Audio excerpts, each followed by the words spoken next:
প্রচণ্ড গরমে এরকম ঠান্ডা ঠান্ডা তরকারিগুলোই অনেক বেশি ভালো লাগে আর খুব সহজেই হয়ে যায়। এখানে আমি মসুরের ডাল নিয়ে নিয়েছি আর পেঁয়াজ রসুন বেশি করে দিলাম একটু, আর কাঁচামরিচ দিয়েছি, আর এখানে হলুদ লবণ আর সামান্য পরিমাণে জিরার গুঁড়া দিয়ে সরিষার তেল দিয়ে খুব ডলে ডলে মেখে নিয়েছি। এখানে মেখে নেওয়ার পরে এখানে আমি অর্ধেকটার মতো লাউ কেটে রেখেছিলাম একটু মোটা মোটা করে, সেইটা দিয়ে দিব।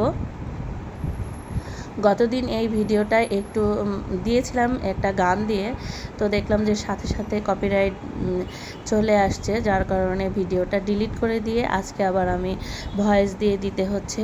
তো এভাবে করে সব কিছু ভালো করে মেখে নিতে হবে। খুবই সিম্পল একটা রান্না, আর কিন্তু খেতে খুবই ভালো লাগে।